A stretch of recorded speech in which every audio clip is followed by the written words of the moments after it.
Shalom Bapak Ibu Saudara-saudara yang terkasih dalam Kristus Yesus. Sebelum kita mendengarkan firman Tuhan yang menyapa kita pada pagi hari ini, kita bersatu dalam doa.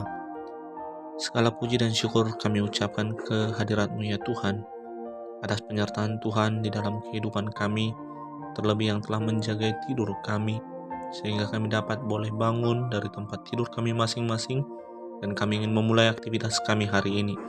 Sebentar ya Tuhan, kami ingin disapa oleh firman Tuhan. Lebih Engkau membuka hati pintu pikiran kami, agar firman-Mu itu menjadi pelita, menjadi tongkat di dalam kehidupan kami. Hanya di dalam nama anak-Mu Tuhan Yesus kami telah berdoa dan mengucap syukur. Amin. Renungan pada Kamis 2 Maret 2023 didasarkan kepada Injil Matius, pasal yang kelima ayat yang ke-10. Demikian firman Tuhan. Dalam bahasa Batak dikatakan, Martua ma na pinaburu-buru ni halak alani hati goran. Aidi nasidado harajaon banua ginjangi. Di dalam bahasa Indonesia dikatakan, berbahagialah orang yang dianiaya oleh sebab kebenaran, karena merekalah yang empunya kerajaan surga. Bapak Ibu Saudara-saudara yang terkasih dalam Kristus Yesus, Injil Matius memberikan kepada kita satu pengertian apa itu bahagia yang lebih indah, apa itu bahagia yang lebih baik, apa itu bahagia yang lebih menyenangkan dan lebih memuaskan. Jika dibandingkan dengan kebahagiaan yang di dunia ini yang didapat diberikan, kata kunci kebahagiaan yang Yesus khotbahkan kepada kita kali ini adalah tentang kebenaran dan penganiayaan. Untuk mengerti betapa ini adalah sumber bahagia, saya dapat berharap dan berkata amin di dalam hati. Kebahagiaan yang Yesus tawarkan sangat aneh dari segi pemikiran dunia ini. Jika kita pikirkan kembali, jika dilihat dari sudut pandang dunia yang selalu menawarkan kebahagiaan, maka kita akan menemukan kebahagiaan yang Injil tawarkan sangatlah jauh berbeda, sangat bertolak belakang dari sistem dunia, dan sangat bertentangan dengan apa yang membahagiakan menurut dunia ini. Bapak Ibu Saudara-saudara yang terkasih dalam Kristus Yesus, ketika Yesus menyatakan berbahagialah orang yang dianiaya, ini sangatlah gila. Bagaimana mungkin seorang yang disiksa, teraniaya, dapat mengatakan dan dapat merasakan kebahagiaan? Bukankah aniaya suatu keadaan yang menyakitkan? Tertekan bukan hanya mental, tetapi juga fisik yang habis dihancurkan. Bahkan aniaya yang Yesus maksudkan untuk berbahagia, di mana kita dianggap rendah dan mereka menganiaya kita.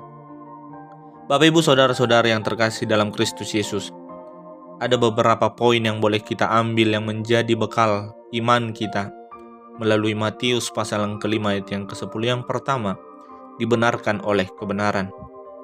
Untuk sampai kepada kebenaran yang dapat kita sampaikan kepada dunia, maka kita terlebih dahulu merasakan kebenaran yang membenarkan kita. Mengapa harus adanya kebenaran yang membenarkan? Jelas bahwa kita ini adalah manusia yang berdosa, manusia yang tidak benar. Dengan demikian, kita terlebih dahulu mengerti dan ternyata harus dibenarkan dahulu melalui Yesus Kristus. Yang kedua yang boleh kita ambil dari perikop hari ini adalah bagaimana aniaya dan kita dapat bersukacita di dalam kebenaran. Kita yang telah menerima kebenaran itu, kita yang telah dibenarkan melalui Injil yang terus kita dengar, yang kita renungkan setiap hari, kita nikmati setiap hari, dan kabarkan kepada di sekitar kita, orang-orang yang berada di keluarga kita. Injil inilah yang memberikan kekuatan untuk selalu setia di dalam pemberitaan Injil.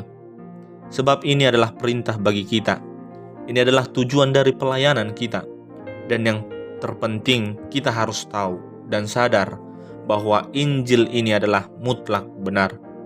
Bapak Ibu Saudara-saudara yang terkasih dalam Kristus Yesus, Yesus disalibkan karena memberitakan kebenaran Injil.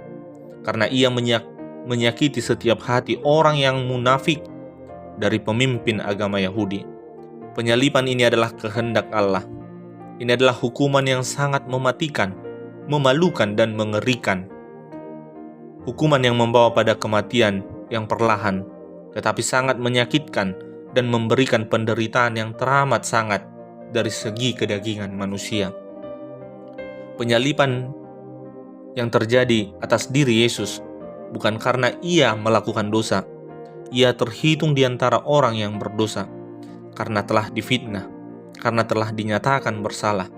Tapi pada saat yang sama, penyaliban yang adalah kematian dan penderitaan yang mengerikan merupakan berita Injil, berita sukacita yang memberikan pengharapan baru bagi orang-orang yang berdosa, bagi saya, bagi Bapak, Ibu, Saudara-saudari. Bapak, Ibu, Saudara-saudara yang terkasih dalam Kristus Yesus, sukacita oleh Injil inilah yang tetap ada di dalam kita walaupun kita menderita. Ketika kita memberitakan kebenaran, ketika kita dijauhi oleh orang banyak, tetapi janji Yesus untuk selalu menyertai hamba-hambanya yang setia. Penyertaan inilah yang menjadi kekuatan, penghiburan dan kedamaian.